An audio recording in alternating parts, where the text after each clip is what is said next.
Chapitre 27.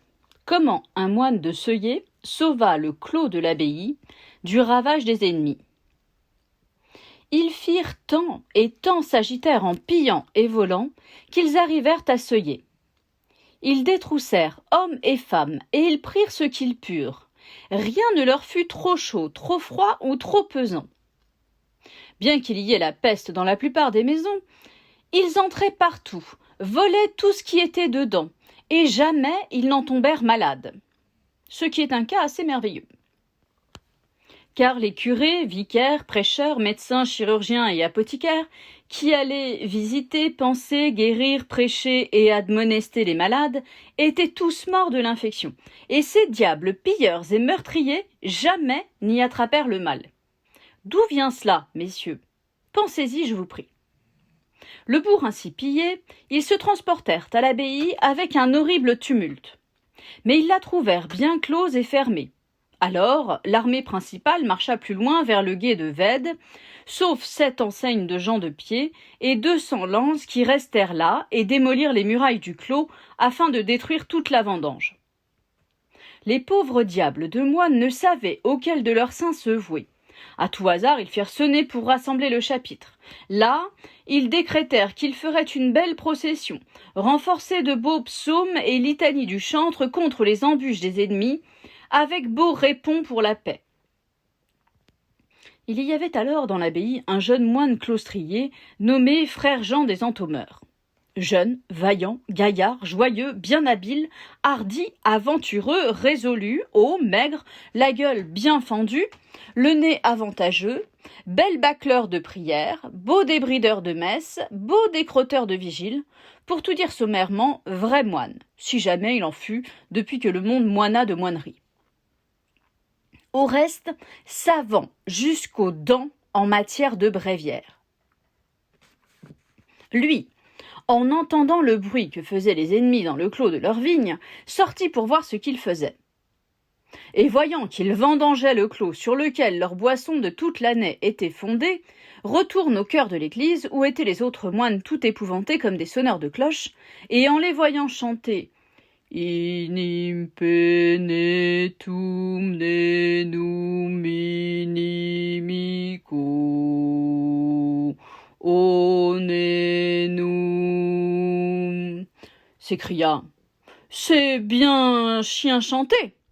Vertu Dieu, que ne chantez-vous? Adieu panier, vendanges sont faites. Je me donne au diable s'ils ne sont pas déjà dans notre clos, et ils y coupent si bien cèpes et raisins qu'il n'y aura pour le corps Dieu qu'à peine de quoi grappiller dedans pendant 4 ans. Ventre Saint-Jacques, que boirons-nous pendant ce temps, nous autres pauvres diables? Seigneur Dieu, donne-moi à boire. Le prieur claustral dit alors: Que fait cet ivrogne ici? Qu'on le mette en prison, troubler ainsi le service divin. Mais, dit le moine, le service du vin, faisons ce qu'il faut pour qu'il ne soit pas troublé, car vous-même, monsieur le prieur, vous aimez à boire du meilleur, comme fait tout homme de bien. Jamais homme noble ne hait le bon vin, c'est un apophthegme monacal. Mais ces répons que vous chantez ici ne sont, par Dieu, pas de saison. Pourquoi est-ce que nos heures sont courtes en temps de vendange et de moisson, et longues en avant et tout l'hiver? Feu frère Massé Pélos, de bonne mémoire, vrai zélateur, où je me donne au diable, de notre religion, me dit, je m'en souviens, que le motif en était qu'en saison, nous fassions bien rentrer et préparer le vin, et qu'en hiver, nous le humions. Écoutez, messieurs, vous autres qui aimez le vin cordieux, suivez-moi donc. Car, hardiment, que saint Antoine me brûle, si ceux qui n'ont pas secouru la vigne tâteront de la bouteille. Ventre Dieu les biens de l'Église. Ah non, non, diable. Saint Thomas Becket voulut bien mourir pour eux, si je meurs, ne serais-je pas saint tout pareil? Je n'y mourrai pourtant pas, c'est moi qui le ferai aux autres. Ce disant, il mit bas son grand habit et se saisit du bâton de la croix, qui était de cœur de cormier, long comme une lance, rond à plein point, et quelque peu semé de fleurs de lys, presque toutes effacées. Ainsi, il sortit en casaque, mit son froc en écharpe, et, De son bâton de la croix, il donna si brusquement sur les ennemis qui, sans ordre ni drapeau, sans tambour ni trompette, vendangeaient parmi le clos. Car les porte-guidons et porte-enseignes avaient mis leurs guidons et leurs enseignes au bord des murs, les tambourineurs avaient défoncé leurs tambours d'un côté pour les remplir de raisins, les trompettes étaient chargées de branches, chacun était hors des rangs. Il choqua donc si rapidement sur eux, sans crier gare, qu'il les renversait comme des porcs, frappant à tort et à travers selon la vieille escrime.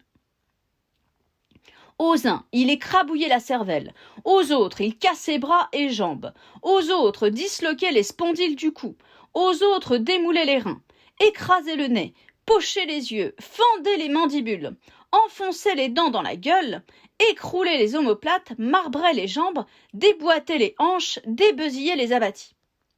Si quelqu'un se voulait cacher entre les ceps aux plus épais, il lui frottait toute l'arête du dos et lui cassait les reins comme à un chien. Si un autre se voulait sauver en fuyant, il lui faisait voler la tête en pièces par la commissure lambdoïde. Si quelqu'un grimpait dans un arbre en pensant être en sûreté, il l'empalait de son bâton par le fondement. Si quelque vieille connaissance lui criait « Frère Jean, mon ami, frère Jean, je me rends !» « Tu y es bien forcé, disait-il, mais tu rendras aussi ton âme à tous les diables !» Et immédiatement lui donnait un coup. Et si quelqu'un était si téméraire que de vouloir résister en face, il montrait la force de ses muscles, car il leur transperçait la poitrine par le médiastin et par le cœur. À d'autres, en les frappant par le creux des côtes, il leur retournait l'estomac et ils mouraient tout de suite. Aux autres, il frappait si sauvagement par le nombril qu'il leur faisait sortir les tripes, et aux autres, il perçait le boyau oculier à travers les couilles. Croyez que c'était le plus horrible spectacle qu'on vit jamais.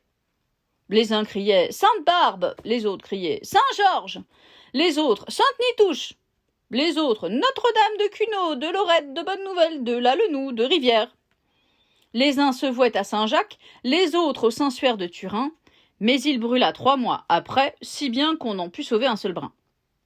Les autres à Cadouin, les autres à Saint-Jean d'Angély, les autres à Sainte-Eutrope de Sainte, à Saint-Même de Chinon, à Saint-Martin de Cande, à Saint-Cloud de Ciney, aux reliques de Javerzay, et 1000 autres bons petits saints. Les uns mouraient sans parler, les autres parlaient sans mourir. Les uns mouraient en parlant, les autres parlant en mourant. Les autres criaient à haute voix « Confession, confession, je me confesse, ayez pitié entre vos mains, Seigneur !» Tant s'enfla le cri des blessés que le prieur de l'abbaye et tous ses moines sortirent. Quand ils aperçurent ces pauvres gens ainsi renversés au milieu de la vigne, blessés à mort, ils en confessèrent quelques-uns. Mais cependant que les prêtres s'amusaient à confesser, les petits moinetons coururent au lieu où était frère Jean et lui demandèrent en quoi il voulait qu'on l'aide.